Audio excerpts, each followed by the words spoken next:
Assalamualaikum warahmatullahi wabarakatuh. Perkenalkan saya Lili Subagio, CKIP Angkatan 10 dari SMA Negeri 1 Lubuk Pakam.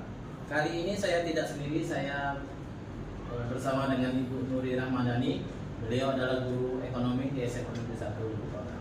Assalamualaikum Bu Nuri. Waalaikumsalam Pak. Bagaimana kabarnya Bu? Alhamdulillah baik. Ya Ibu, Alhamdulillah. Hari ini kita akan melakukan percakapan pra-observasi ya Bu. Sebelumnya nanti saya akan mengamati jalannya proses pembelajaran yang Ibu lakukan di dalam kelas, atau saya juga akan melakukan proses supervisi kelas ya Bu ya. Jadi adapun tujuan dilakukan supervisi adalah untuk mengetahui dan juga mengevaluasi jalannya proses pembelajaran yang Ibu lakukan. Nah, dan kenapa hari ini kita lakukan percakapan pra-observasi sebagai persiapan awal nantinya Ibu melakukan kegiatan pembelajaran agar lebih siap dan lebih percaya diri sehingga memberikan pembelajaran yang terbaik ya Bu ya. Jadi ada beberapa pertanyaan Bu yang ingin saya sampaikan kepada Ibu. Yang pertama Bu, yang berkaitan tentang tujuan ya Bu ya. Kira-kira apa tujuan pembelajaran yang akan Ibu capai? Tujuan pembelajaran nanti peserta didik dapat memahami ya Pak, dan juga menerapkan bagaimana sebenarnya konsep cinta, bangga, paham rupiah tersebut gitu. Karena saya sepertinya anak-anak juga masih belum tahu gitu Pak, apa penyebabnya dari kasus beberapa tahun yang lalu yang pernah terjadi, yaitu 2 pulau Indonesia itu lepas dari Indonesia Pak, atau hilang gitu. Nah, mungkin anak-anak masih belum tahu bahwa apa kaitannya 2 pulau yang hilang itu dengan mata uang kita rupiah gitu. Karena sebenarnya itu sangat berkaitan gitu Pak. Jadi mungkin yang mau dicapai itu yang pertama tujuannya, peserta didik bisa memahami gitu, menerapkan, dan juga nanti ada peserta didik diharapkan bisa membedakan juga Pak, mana yang termasuk uang palsu dan mana yang termasuk uang asli. Jadi ada 2 tujuan pembelajaran yang ingin dicapai ya Bu. Iya. Nah, bagaimana cara atau area pengembangan diri yang mana yang ingin Ibu capai atau ingin Ibu lakukan observasi? Kalau dari area pengembangan atau aspek, mungkin kita nanti saya akan mengarahnya ke 2 aspek Pak, mulai dari aspek pemahaman dan juga keterampilan. Pemahaman mengenai konsep cinta, bangga, rupiah itu tadi, dan juga keterampilan peserta didik untuk bisa membedakan mana uang asli dan juga mana uang palsu. Jadi ada area Pemahaman dan juga keterampilan. Nah, bagaimana rancangan pembelajaran yang ingin Ibu terapkan di dalam kelas, dan strategi pembelajaran serta model pembelajaran apa yang ingin Ibu lakukan dalam pembelajaran?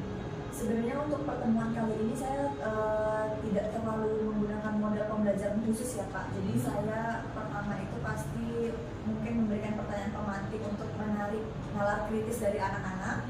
Apakah anak-anak mengetahui, mana tahu ada anak-anak yang sudah membaca mengenai kasus tersebut, kemudian memancing mereka untuk bisa berpikir kenapa ya gitu, kok bisa 2 pulau itu hilang seperti itu, dan juga membangkitkan keaktifan kelas Pak, lebih ke arah situ.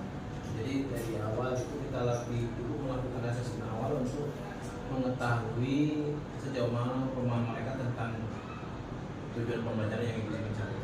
Nah, kemudian itu apa penegasan dan tanya jawab yang ingin dilakukan dalam diskusi nantinya setiap di pembelajaran? Yang pertama pasti saya pastikan dulu Pak, atau saya tanya dulu kira-kira mereka tahu nggak tentang kasus tersebut gitu, apakah tahu, ada yang sudah pernah membaca gitu. Karena kalau tidak salah saat kasus itu terjadi mereka masih di sekitar usia baru tamat SD atau menduduki SMP gitu Pak. Jadi pertanyaan pertama pasti saya tanya dulu, apakah mereka tahu 2 pulau yang hilang itu tentang Sipadan dan juga Ligitan gitu. Yang kedua, kalau misalnya mereka ada yang tahu, kira-kira tahu nggak penyebabnya apa gitu Pak. Kita pancing dulu mereka untuk berpikir, iya ya apa ya penyebabnya, seperti itu. Nah, kemudian Bu, media pembelajaran apa yang akan Ibu gunakan di dalam kelas? Kalau media pembelajaran saya menggunakan ada 2 buku ya Pak. Yang pertama pasti buku dari sekolah, itu kita sesuaikan materinya, dan juga ada buku tambahan dari Bank Indonesia Pak. Jadi Bank Indonesia kemarin beberapa saat lalu ada membuat suatu kegiatan dan juga membagikan sebuah buku e-book tentang bagaimana cara membedakan uang asli dan juga uang palsu. Baik Bu, kira-kira kapan Ibu akan melakukan kegiatan pembelajaran tersebut, di kelas berapa dan kelas keberapa? Oke, Oke, kalau kegiatan ini nanti Pak jam les ke hari ini kita laksanakan les ke-3 dan 4 di kelas 10F. Kebetulan saya juga lagi di kelas tersebut, Boleh. jadi bisa lihat di kelas itu ya Bu ya. Iya, boleh Pak. Jadi nanti kita ketemu di les Ke-3 dan 4. Baik Bu, nanti ketika Ibu melakukan pembelajaran, saya coba lakukan kegiatan observasi dalam kelas. Setelahnya kita nanti lakukan percakapan kembali ya Bu pasca observasi. Nah Bu, kira-kira apa yang ingin Ibu dapatkan dari percakapan kita hari ini? Lebih ke apa yang saya dapatkan ya Pak dari percakapan kita hari ini. Lebih tergambar aja sih Pak. Jadi sebelumnya kan mungkin saya juga sudah menyiapkan strateginya, saya sudah menyiapkan medianya untuk pembelajaran hari ini. Tapi dari percakapan ini jadi lebih tergambar gitu Pak. Kira-kira nanti di kelas saya harus melakukan apa-apa saja. Gitu.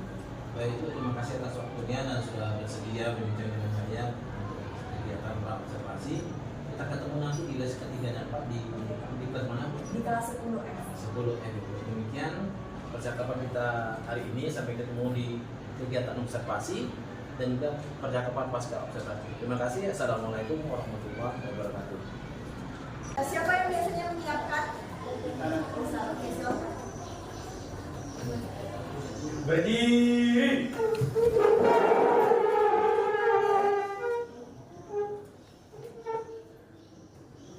Sebelum mulai pelajaran, mari kita berdoa beragama kita masing-masing. Doa dimulai.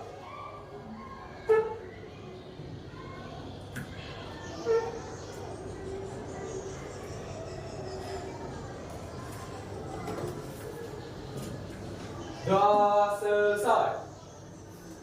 Kepada Ibu Guru, beri salam.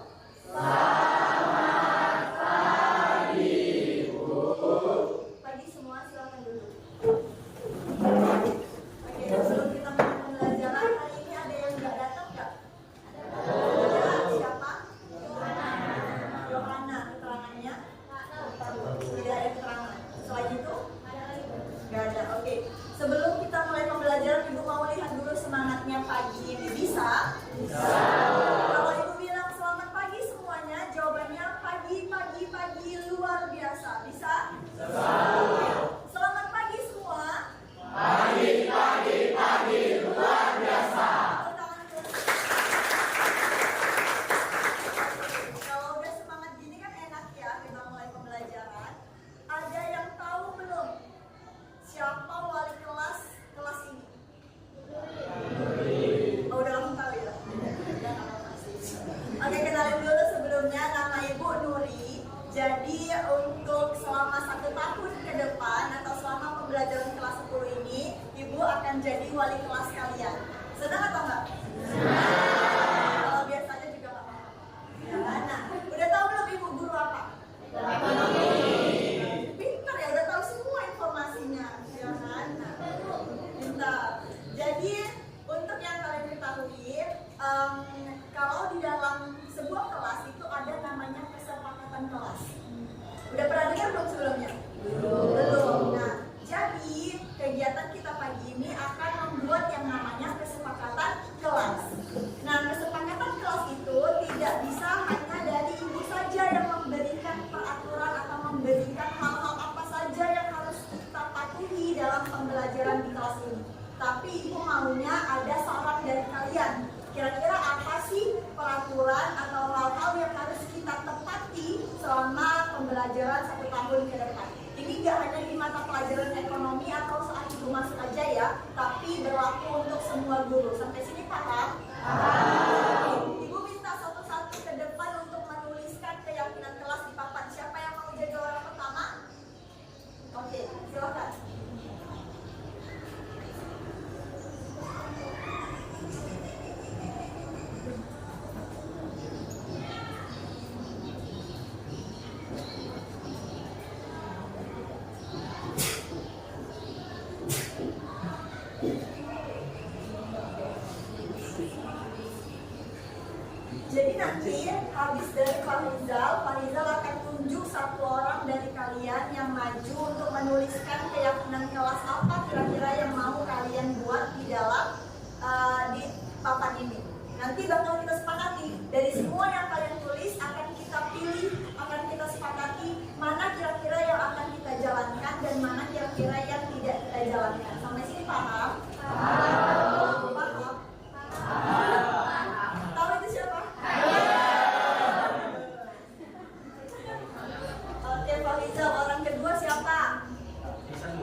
Moreno, tidak boleh membuka HP saat jam pelajaran. Setuju nggak kira-kira? Bagus sekali.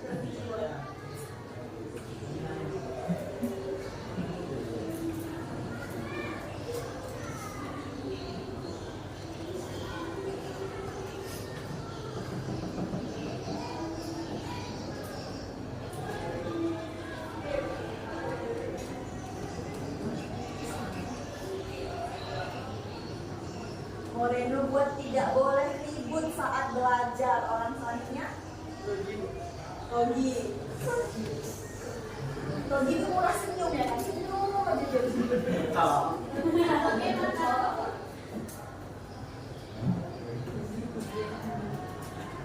Oke, Mas.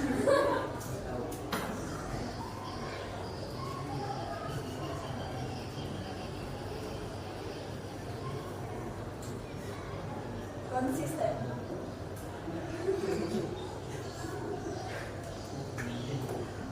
Tidak boleh membuli, ini paling cocok emang. Bagus.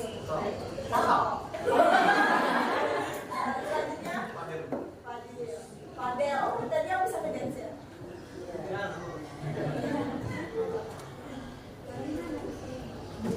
Masih ya?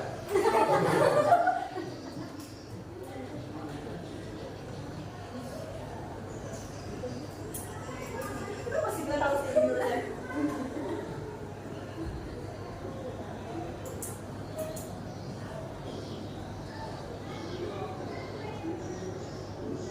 Tidak boleh berkata kasar. Kasar. Orang selanjutnya. Sudah.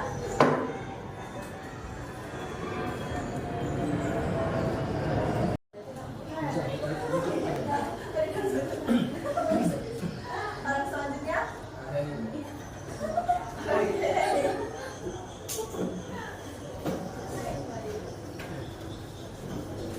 Rival cuma nol.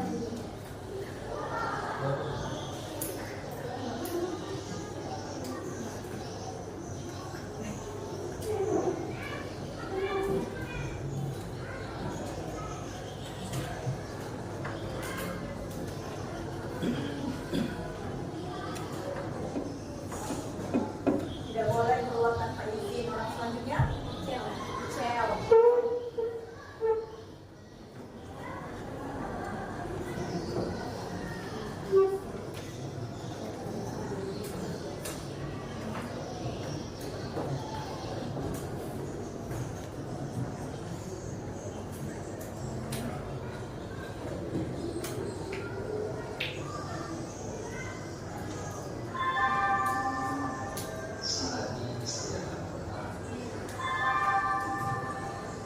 Has to have first grade.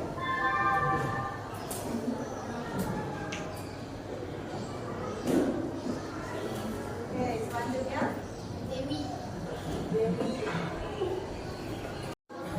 Udah oke, dari 10 keyakinan kelas yang sudah kalian tulis ini, kita akan merumuskan keyakinan kelas dengan poin-poin yang baru. Kenapa? Karena keyakinan kelas itu tidak boleh menggunakan kata negatif. Tahu kata negatif? Tahu. Apa di sini yang merupakan kata negatif? Kata tidak boleh, itu kan kata negatif ya. Nah, untuk sebuah keyakinan kelas itu tidak boleh menggunakan kata negatif. Jadi kita bakal merumuskannya itu dengan kata yang positif. Coba yang nomor 1. Nomor 1. Di sini kan tulisannya tidak memilih-milih kawan atau tidak memilih-milih teman. Berarti kata positif dari itu apa? Berteman dengan semuanya.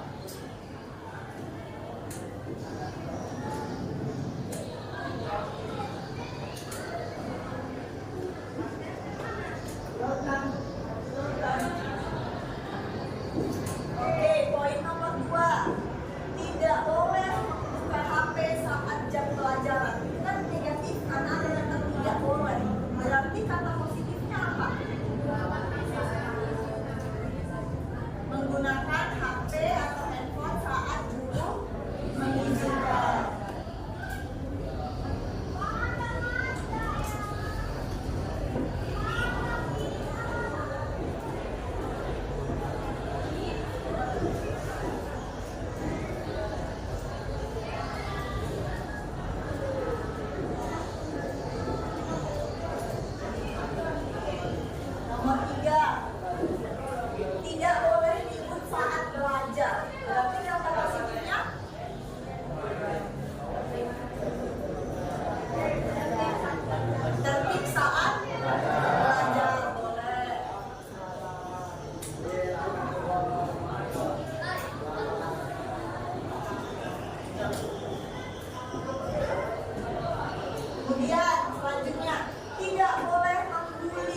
Cocok?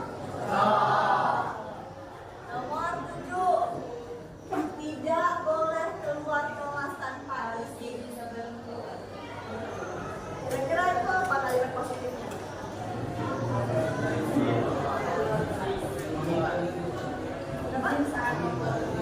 Minta izin, atau kalimat sederhananya kita pun izin keluar kelas, keluar kelas saat guru mengizinkan, atau gimana?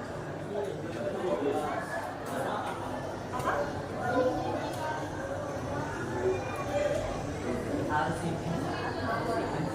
Izin kepada guru saat ingin keluar kelas, atau ya izin kepada guru saat ingin keluar kelas, atau keluar kelas saat guru mengizinkan. Keluar kelas saat guru mengizinkan.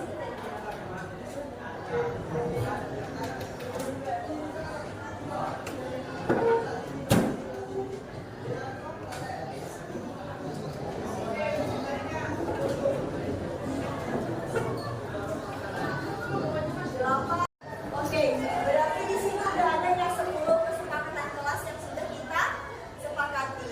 Jadi 10 ini kan bukan kemauan ibu sendiri, tapi sudah hasil dari kesepakatan kita bersama. Yang akan kita jalankan bukan hanya dalam pembelajaran mata pelajaran ibu, tapi dalam pembelajaran seluruh mata pelajaran. Oke, bisa kita yakini semua? Oke, sekarang kita akan masuk ke dalam materi pembelajaran. Siap?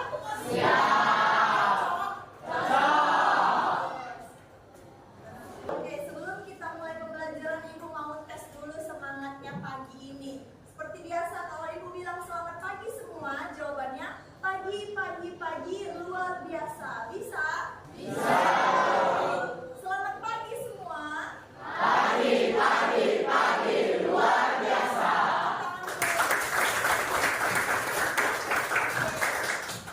Ibu mau tanya dulu, ada yang tahu nggak materi kita hari ini itu tentang apa? Apa? Belum tahu? Nampak belum baca buku, ya kan? Materi kita hari ini itu tentang tahu, kalau dibilang kayak gini langsung tahu uang, ya kan? Nah, materi kita hari ini adalah tentang uang, gitu. Tapi sebelum kita masuk ke tentang uang itu, tahu nggak mata uang kita itu apa? Pintar, ya kan? Alhamdulillah masih tahu. Mata uang kita adalah rupiah. Kira-kira kalian tahu nggak bahwa beberapa tahun lalu itu pernah ada 2 pulau yang hilang atau lepas dari Indonesia? Tahu nggak? Nggak tahu. Belum ada yang pernah baca atau dengar. Mungkin waktu itu kalian masih SMP atau SD saat kasus itu terjadi. Jadi saat itu ada 2 pulau yang sebenarnya secara regional itu adalah wilayah kita, wilayah Indonesia. Tapi 2 pulau itu tidak bisa kita akui sebagai hak milik kita. Sehingga akhirnya, ya kan, at the end, pulau itu jatuh ke tangan negara lain atau menjadi milik negara jiran. Sedih nggak kira-kira? Sedih, ya kan? Kenapa? Karena yang seharusnya pulau itu menjadi milik kita karena satuan dari wilayah kita, tapi tidak jatuh kepemilikannya kepada kita, malah jatuh kepemilikannya kepada negara lain. Gitu. Tahu nggak kira-kira penyebabnya itu kenapa? Nggak tahu. Salah satu penyebabnya itu karena transaksi keuangan yang terjadi di 2 pulau itu tidak menggunakan mata uang rupiah. Mereka itu di sana bertransaksi sehari-hari untuk kegiatan jual beli itu menggunakan ringgit, gitu. Tidak menggunakan mata uang rupiah. Makanya saat diputuskan atau saat diselidiki, ya kan, tidak bisa pulau itu jatuh atau kita akui sebagai pulau kita walaupun bagian wilayahnya itu masih di kita. Karena ternyata saat diselidiki lebih jauh, transaksi semua yang terjadi di pulau itu menggunakan mata uang asing, bukan mata uang rupiah.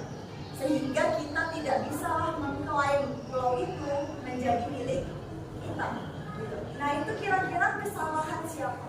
Kesalahan bersama. Kesalahan kita bersama. Karena apa? Karena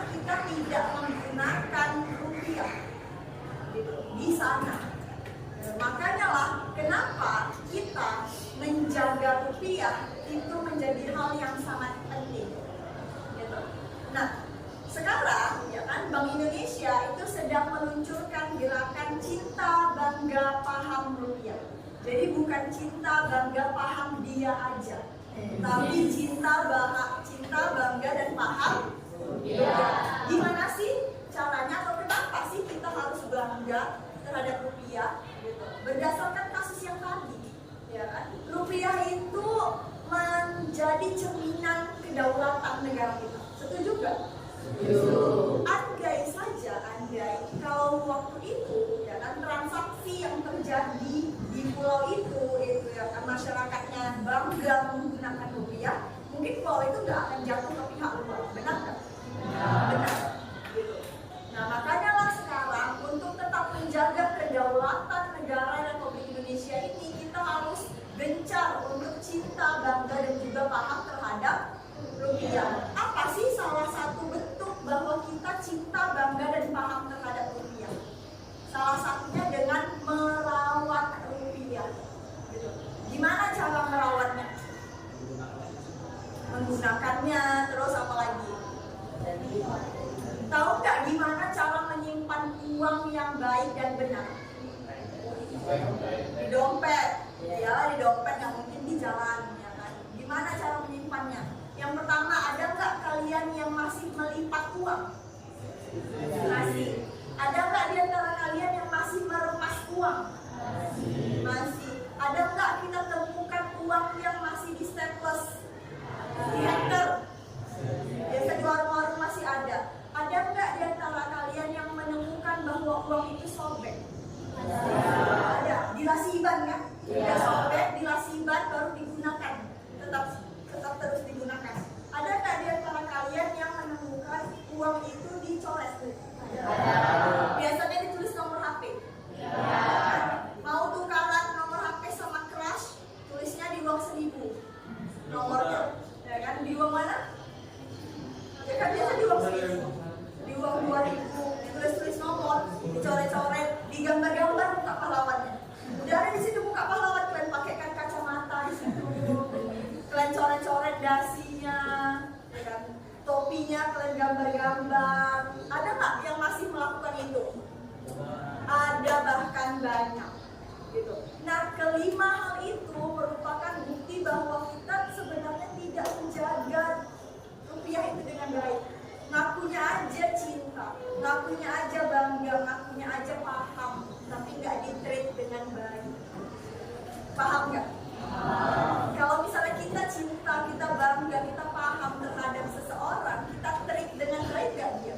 Kita perlakukan dengan baik gak dia? Nah seharusnya rupiah juga begitu.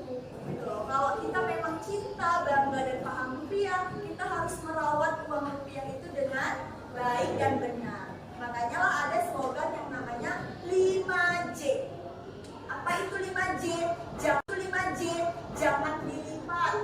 Yang tadi, ya, kegiatan aktivitas melipat uang itu tidak dibenarkan.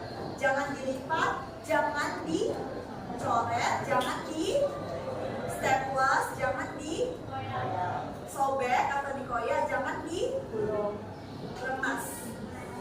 Jangan tahu lah biasanya kalau beli jajan kan di remas-remas uangnya nawah duitnya misalnya gitu kan, dicampakkan. Padahal kegiatan itu bisa apa? Merusak uang rupiah itu. Jadi tahu nggak sebenarnya uang yang sudah kumuh itu sudah tidak layak sebenarnya kita gunakan. Dan sebenarnya Bank Indonesia itu membuka jadwal untuk penukaran uang tadi. Jadi uang-uang yang kira-kira sudah bahasanya kita bilang sudah tidak semulus atau tidak sebaik saat masih baru, ya kan, yang sudah bekas lipatan, yang sudah bekas remasan, yang sudah bentuknya sudah tidak bagus lagi, itu bisa kita tukar ke BI. Gitu. Kita datang ke BI, ada jadwalnya, ya kan? Kita datang pada jadwal penukaran, kita bawa uang yang sudah rusak itu, terus kita tukarkan. Nanti BI akan memberikan uang baru. Nah, uang baru yang kita terima jangan lagi dilakukan seperti 5 aktivitas yang bisa merusak dia tadi. Gitu. Berarti nyimpannya di dompet gimana? Kan ada dompet yang lurus ya, ya kan? Kalaupun dia bengkok seperti ini, kan dia tidak menyebabkan uang patah kan? Gitu. Jadi dia tetap walaupun uangnya melengkung, tapi uangnya tidak patah. Karena tahu nggak? Kalian tahu nggak cara membedakan uang asli dan uang palsu?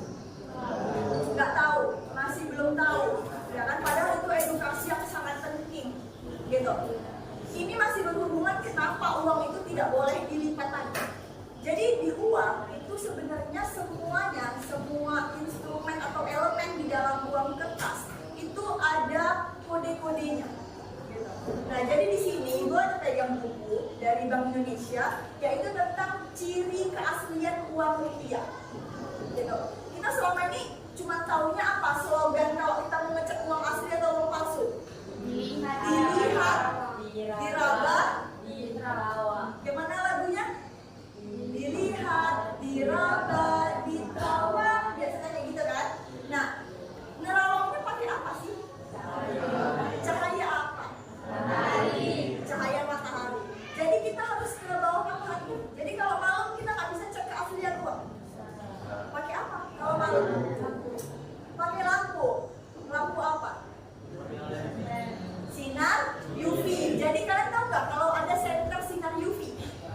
Tahu ya? Nah, senter sinar UV itu seharusnya kita punya di rumah. Untuk apa? Untuk mengecek keaslian uang tadi. Gitu. Karena kita bisa ngecek, kita bisa lihat apa yang mau dilihat. Pertama, warna. Bisa dilihat ya dari warna. Sebenarnya uang palsu dan uang asli itu kelihatan dari warnanya. Gitu. Kalau misalnya kita lihat sekilas. Gitu. Yang kedua, apalagi yang dilihat? Ada gambar tersembunyi di samping simbol Garuda.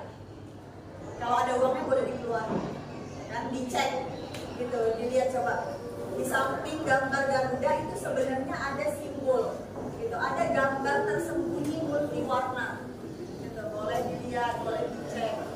Di samping simbol Garuda, di samping simbol Garuda itu ada gambar tersembunyi sebenarnya yang bisa kalian lihat. Nah, kalau uang palsu tidak ada itu. Coba kalau kalian merasa ibu nggak ada, bu apa uang palsu duitnya gitu kan? Coba dicek pakai sinar UV. Gitu. Nah, kemudian yang ketiga apa? Yang ketiga ada hidden image atau gambar tersembunyi di bawah tulisan Indonesia. Masih ada? Di sini. Iya, ada tulisan BI. Benar. Kalau ada tulisan BI-nya berarti itu lihat ada gambar tersembunyi. Oh, ini yang tadi, yang di samping gambar itu. Selanjutnya yang diraba. Apa yang diraba? Kalau kalian raba yang gambar garis-garis ini itu ada teksturnya. Ya kan? Itu dia gak rata sama yang lainnya. Dia itu ada teksturnya. Garis-garis ini. Di samping muka pahlawan ini, garis-garis ini di uang itu ada teksturnya. Kalau diraba itu ketahuan. Uang palsu itu gak ada. Gak teraba dia teksturnya tidak ada. Ya. Selanjutnya apalagi ini? Kalau mau kalian raba, gambar garis-garis yang di pinggir uang, yang kayak kumis kucing di pinggir, nah itu. Jadi kita tuh selama ini tuh cuma tahu slogannya kan, dilihat, diraba, diterawang, cuma tahu itu. Tapi kita nggak tahu yang mau kita lihat apa, yang mau kita raba bagian mana aja, yang mau kita terawang tuh apa aja. Gitu. Jadi sama aja kan. Kalau misalnya kita nggak tahu komponen apa aja, gimana caranya kita mau mengecek keaslian uang tersebut? Paham? Paham. Gitu.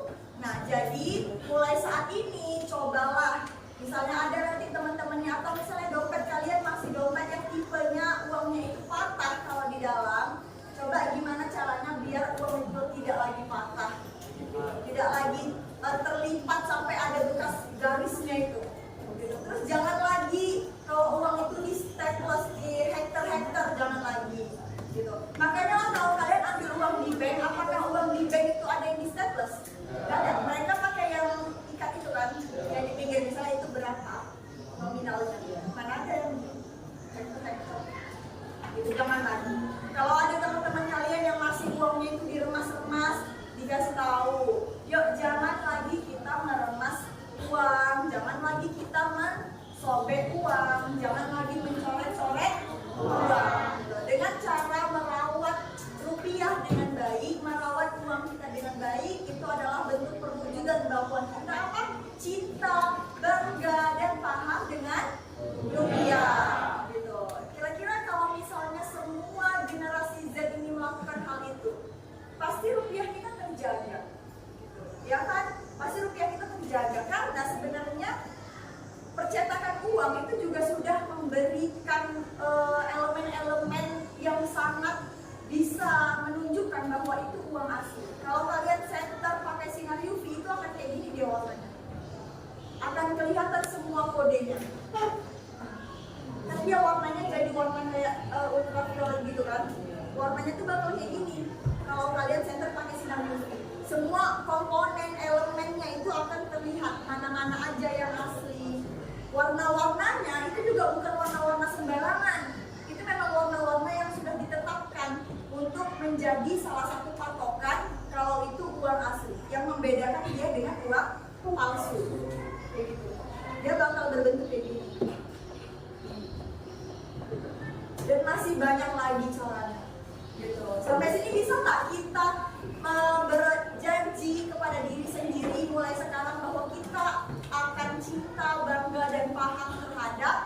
rupiah. Bisa? Bisa.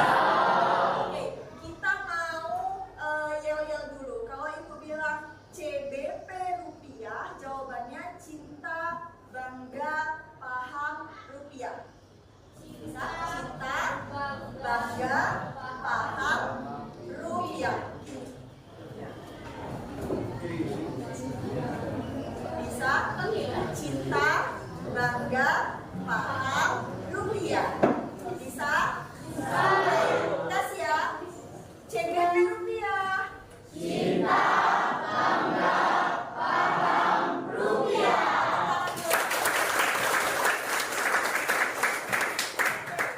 Terima kasih atas antusiasnya pada pagi hari ini. Seru nggak belajar rupiah? Oke, sebelum kita akhiri pembelajaran hari ini, nanti Ibu bakal share link post test. Jadi di situ bakal ada soal-soal yang akan kalian isi sesuai dengan materi pembelajaran yang sudah kita pelajari pada pagi hari ini. Oke? Sebelum kita akhiri pembelajaran, ada baiknya kita berdoa menurut agama dan kepercayaan masing-masing. Doa dimulai.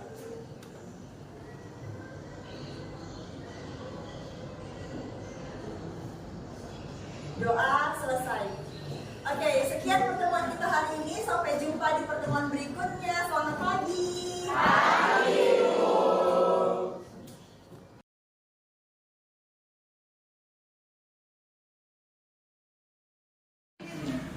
Assalamualaikum warahmatullahi wabarakatuh. Perkenalkan, saya Dedi Subagio, CKP Angkatan 10 dari SMA Negeri 1 Pakam, Kabupaten Deli Serdang. Kali ini saya ditemani oleh Ibu Nuri Rahmadani selaku guru yang telah diobservasi dan supervisi akademik, dan juga ditemani oleh Ibu Pipi, Ibu Dinda Pasmiari. Bu Nuri, gimana kabarnya Bu? Alhamdulillah baik, Pak. Jadi Bu Nuri, di kesempatan ini saya ingin melakukan percakapan pasca observasi. Nah, dalam percakapan pasca observasi ini saya akan melanjutkan beberapa pertanyaan. Izin ya Ibu ya. Untuk pertanyaan pertama Ibu, bagaimana perasaan Ibu terkait dengan berjalannya kegiatan observasi yang sudah berlangsung? Kalau ditanya perasaan, sebenarnya saya senang-senang aja ya Pak. Kalau ditanya tegang atau enggak dengan ada orang Bapak di situ, enggak, alhamdulillahnya, karena juga ya mungkin terbawa karena suasana kelasnya nyaman gitu, enak, anak-anaknya juga diajak komunikasi enak juga gitu. Jadi kalau misalnya ditanya terganggu atau nervous atau enggak ada orang Bapak di situ, enggak sih. Alhamdulillah. Alhamdulillah ya Bu, ya, sudah berjalan dengan baik ya. Bisa Ibu ceritakan kembali area pengembangan kompetensi yang mana yang Ibu lakukan di dalam kelas, kemudian langkah-langkah apa saja yang sudah Ibu lakukan, tahapan-tahapan pembelajaran apa saja yang sudah dilakukan di dalam kelas. Jadi kemarin itu ada dua area ya Pak. Yang pertama itu di bidang pemahaman dulu, yang kedua di keterampilan. Jadi untuk pertama itu kebetulan materinya kemarin Pak tentang bagaimana supaya kita tuh cinta, anak-anak itu cinta, bangga dan paham rupiah gitu. Jadi yang pertama itu dikasih pertanyaan dulu pemantik ke anak-anak gitu. Mereka tahu nggak kira-kira tentang studi kasus yang pernah terjadi di Indonesia, yaitu Pulau Sipadan dan juga Ligitan yang sempat hilang atau lepas dari Indonesia tuh kok bisa, gara-gara apa gitu. Jadi tanya dulu anak-anak tentang itu gitu. Baru kita kasih tahu bahwa ternyata dua pulau itu hilang karena transaksi ekonomi yang terjadi di dua pulau itu tidak menggunakan mata uang rupiah kita Pak. Gitu. Nah, jadi mungkin itu salah satu kesalahan dasar kita yang tidak menggunakan mata uang rupiah kita di pulau itu yang menyebabkan kita kehilangan dua pulau itu. Gitu. Jadi kita kasih tahu anak-anak seperti itu. Kemudian kita juga untuk area keterampilannya, kita selain memberitahu anak-anak tentang cinta, bangga dan paham rupiah, bagaimana menjaga dan merawat rupiah itu bisa menjaga kedaulatan negara juga. Kita juga kasih tahu anak-anak untuk bisa membedakan mana uang palsu dan juga uang asli. Nah itu area keterampilannya Pak. Jadi kemarin anak-anak juga keluarin uang mereka masing-masing, mereka lihat, meraba, mereka terawang uang itu untuk membedakan mana uang asli dan juga uang palsu. Jadi sangat kontekstual ya. Jadi ada dua area pengembangan, yaitu pengetahuan dan keterampilan. Nah, menurut Ibu, dari dua perkembangan tadi itu, apakah sudah berhasil dilakukan dalam kegiatan observasi kemarin? Alhamdulillahnya Pak, sejauh kegiatan kegiatan pembelajaran kemarin, alhamdulillah anak-anak sudah paham gitu, jadi bisa kita katakan lumayan berhasil, cukup berhasil gitu, karena anak-anak juga paham. Jadi di ending kan juga ada ditanya lagi Pak, jadi paham nggak kenapa kita perlu menjaga rupiah, dan anak-anak bisa menjawab. Ketika lagi merefleksi ya. Iya. Jadi dari kegiatan yang sudah dilakukan, apa kendala atau tantangan yang Ibu hadapi di kegiatan observasi ini? Kalau kendala atau tantangan seperti biasa ya Pak, ada beberapa di awal itu ada beberapa anak yang terlihat kurang antusias gitu. Mungkin mereka kurang tertarik gitu, tapi lama-kelamaan karena memang suasana kelas dan teman-temannya itu vibes-nya positif gitu, yang lain teman-temannya tertarik untuk mengikuti kegiatan pembelajaran, yang tadinya anaknya kayak kurang tertarik jadi tertarik juga gitu.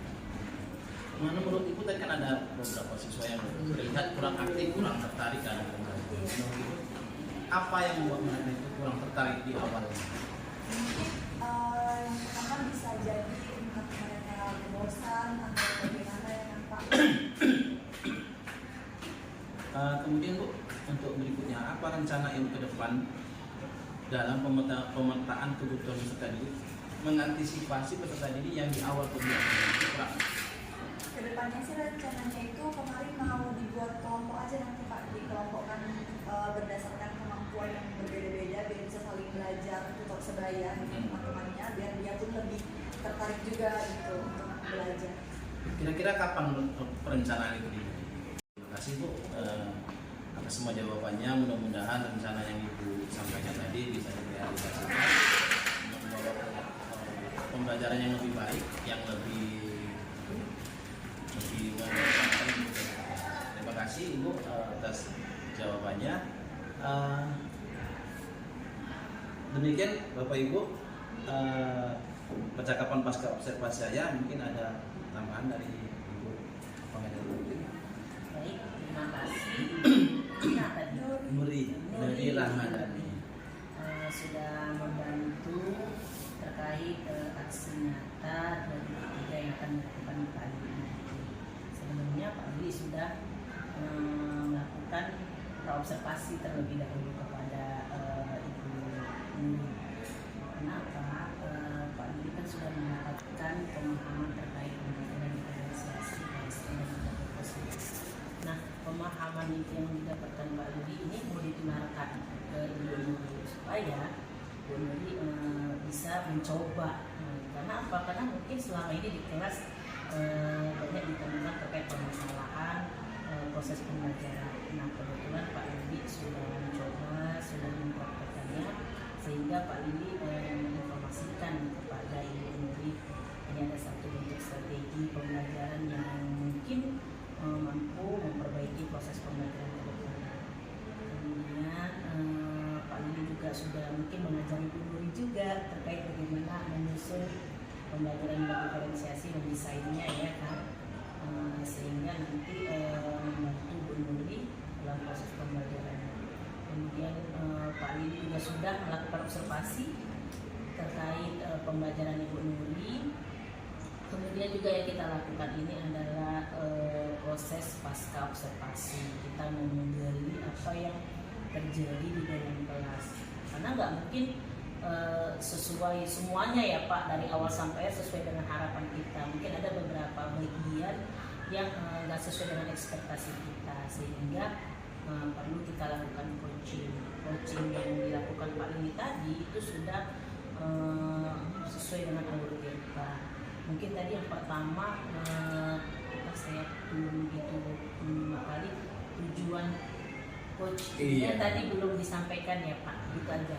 Mungkin nanti kedepannya tujuan coachingnya itu disampaikan apa sih, pembicaraan ini yang mau kita lakukan ini untuk apa sebenarnya, dan itu tadi pertanyaan pemantik yang dari dari Pak Lili itu membantu Ibu dalam menyelesaikan masalahnya. Kenapa? Karena Ibu sendiri yang menjawabnya, Ibu sendiri yang mencari tahu. Pak Lili hanya membantu menggali potensi yang Ibu miliki sendiri. Jadi jawabannya bukan dari Pak Lili. Itu sebenarnya. Kedepannya memang supervisi akademik kita memang berbasis coaching seperti ini, tidak lagi dengan paradigma yang lama kan gitu.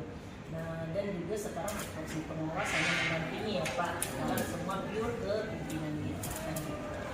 Mungkin dari saya itu saja. Terima kasih Bu Nuri sudah membantu Pak Lili dalam menyelesaikan tagihan tugas di aksi nyata. Bu Nuri, kegiatan saya itu saja. Terima kasih Pak. Terima kasih Ibu yang Batik. Terima kasih Ibu telah bekerjasama dalam kegiatan supervisi akademik. Demikian kegiatan coaching supervisi akademik mulai dari kegiatan pra observasi, observasi dan pasca observasi. Terima kasih. Saya akhiri. Assalamualaikum warahmatullahi wabarakatuh.